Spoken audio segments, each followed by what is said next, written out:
Speaking of since the NIL era, give us your first run in the NIL game, because clearly you had stuff going on with either staying in New Mexico State, want to go to Nevada. Now I'm going to commit to Vandy. So your first crack in the NIL game. First crack in the NIL game, I was getting paid $1,400 at New Mexico State, and I was per month or for the year? Per month. Okay. And I was pissed because Eli Stowers was getting $3,000 a month, and he played tight end, and I played quarterback. So you're pissed because on your own team, this is the internal locker room. This internal is the locker. I'm like, about. Man, fuck that. Like, I need to go harder. You know what I mean? Yeah. And then it all worked itself out. And then when Nevada's recruiting you, like, what are they telling you? Am I allowed to say that? I think. Or is he not? Why wouldn't he be? I think so. We could double check, but essentially, when you are in the transfer portal, people come to you and they're like, "We could pay you this." Yeah. Right. They everything you hear on the internet. I don't even know what's on the internet. Yeah, it's like when. So for example, Bryce Underwood. You talk about him going to. I think it's a 4-year, $10.2 million deal. Right. You learn that stuff, but it's not so candid that you understand what everybody makes in the NFL. Yes. So it's more of like hearsay. It's more storytelling. So now that you're at Vanderbilt, a couple years removed from it, I'm truly curious. Like when you're a new guy in that circuit, like what those conversations are actually like, and if they're real, if some of it's fake, you feel like you get lied to. And just even understanding that you had a tight end on your team that was making more than you, right. And it's like got a chip on your shoulder, because that's stuff that everybody talks about, but you don't really understand until you hear it. And it's like, oh, that is a real thing. Mm-hmm. So I'm truly asking, not on like a gotcha moment. I'm just like, what were these conversations like when you're on a lower level? How much of that weighs into the impact of you actually going to that school? Because just to put things in perspective, when Will and I played in college, you talk about making $1,400. Like I think I got $1,200 a month. Yeah, we were $850 on a Scally check. Yeah. $1,250. And just a blanket statement. These are conversations that he had with people completely separate from any universities. Yes. That's a great insurance policy because we're not here to get anybody. Yeah. I would just say coming from that 1,400 to like these other schools who are offering me like a car, houses and like big time money. It's like, holy shit, like. It was big like that even with like Nevada and when you were coming out of New Mexico State. Yeah. Damn. And so like, obviously this last year I didn't go in the portal or anything because I knew where I want to stay. The most important thing to me is like playing time and then obviously winning a national championship. And we got the guys to go do it. So I would never leave these guys.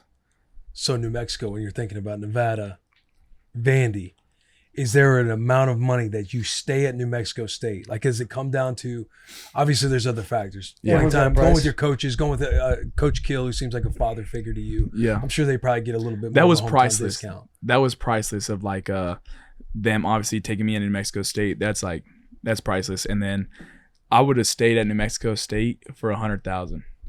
No shit. Yeah. And then at Vandy, the quarterback they just brought in, they paid him way over $100,000 and they offered me $150,000. And I was like, but I didn't know that, you know what I mean? I'm going from $1,400 to $150,000. I'm like, sign me up. You know what I mean? Yeah. And so that's how I took it last year.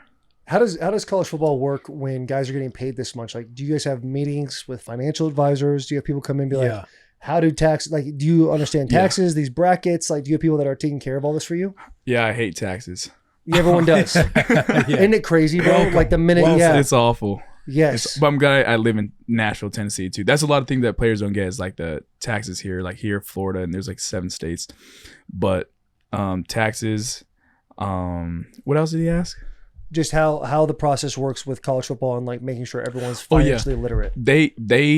So Vanderbilt does a good job of like bringing in, ex-players or alumni that are big time people who work in like the business, and they come back and tell us all about it.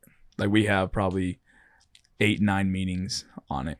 When you were younger and coming into this new money, was there ever like a shock or surprising moment of like, oh fuck, I'm doing a little too much? Because you're just now learning about what taxes are, financial advice you're starting to get. Maybe Coach Kill's checking on you or your mom. Right. You're kind of, oh, okay, I wasn't seeing this the right way. I thought I'd get all this. Yeah. I give it to my all to my mom and she handles it. That's nice. Yeah. That's awesome. That's nice. So I've never touched a dime of my NIL. How much after the year was the portal blowing up for you on potential teams wanting you to come be the quarterback for them at a different school? A lot. It was probably less nuts. like yeah, it was less reaching out to me. It was like more reaching out to like my brothers and my family and stuff. Was there a dollar amount that you heard that was like, holy shit? Yeah, I don't know if I'm supposed to share, but like anywhere from like 4 to 4.5 To leave and go somewhere to else. leave. What conference? SEC. Checks out. Ooh, in conference. In conference. Any Big Ten Transfer. teams trying to get you? You want to play with the best. You don't want to play with the Big Ten. Some cats, man. You ignore those The calls. last 2 national titles. I know. Your era. You Your ignore those era. calls. You know that. The whole You time. ain't ignoring these calls. But you bro. got to think about this too. The SEC is like nothing. Like, okay, the Big Ten, you have like Ohio State, Oregon,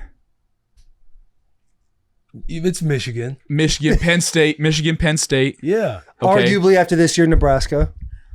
I got you, kid.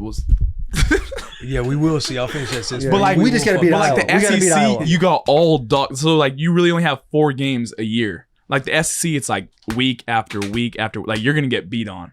Like the Big Ten, you ain't gonna get beat on with like the Purdue, You Nebraska. can not all you want. Like that's a bullshit comment. Like a week after week. Like that's real though. Listen, I'm here to have a clean podcast. Okay, that's fair. I'm not here to talk too much shit to start it off. I don't want to shit on any SEC teams, but You guys would have your hands full of Illinois. Oh yeah, Illinois is a good team. yeah, they are. Yeah. Yeah. It's a good ball club. What about USC? Yeah, they are, buddy. USC, Yeah. USC's a tough team. I haven't. Washington, Washington. Iowa. You got to score 7 points to beat Iowa. It's going to be a tough 7-2. gonna be hard to score It's gonna 7 be a points. tough 7-2 score. That is true. Like they got a really you guys, good defense. you guys resurrected a program. Iowa resurrected an extinct cornerback. Like that is, you want to talk about who can achieve more. I mean, There's a cornerback in the NFL that's white right now. I know because I of know. Iowa. I know. A couple of them Don't boys. forget about Riley Moss now. Cooper DeJean is good, Yeah. You know shit. but I'm saying like you have to like the trenches too. In the SEC Buddy, the are Big just Ten different. Big Ten is the trenches. No, Big Ten let's football. think about this. You want to talk about The best smash pass mouth rushers football? are from the SEC, except like Abdul Carter. Like you'll find one, like you'll have 1 or 2. Yeah, the 3rd overall pick this year. Yeah, but like you got, if the kid from South Carolina could have left, he would have been a 1st-round pick. The Talking about freshman. Dylan Yeah, Sierra? Yeah. He's a menace. We saw him at He's a stud. at media days, the Super Bowl, and he looked the part. Yeah. He looked the part. Were you ever flirting with the idea of leaving Vanderbilt? No, I never flirted with it. Maybe for a moment. One moment, you I saw mean- you saw the number, and you're like, I mean, the numbers are great. Like the numbers are great, but like winning is more important to me than anything. And we got the squad to go do it. When you're breaking it down with your agent or whoever your representation is, or you're talking with the coaches, how uncomfortable does it get at times? Like you might hear the rumors Right. of 4 million, and it's like we're all in the game of business a little bit more now, and it's like you want to leverage the number. How much should I try and leverage the number and get to a spot that I feel comfortable? I don't want to piss anybody off. Like, how's that going for you mentally when you are in that process of potentially, them feeling like you could potentially leave? Right.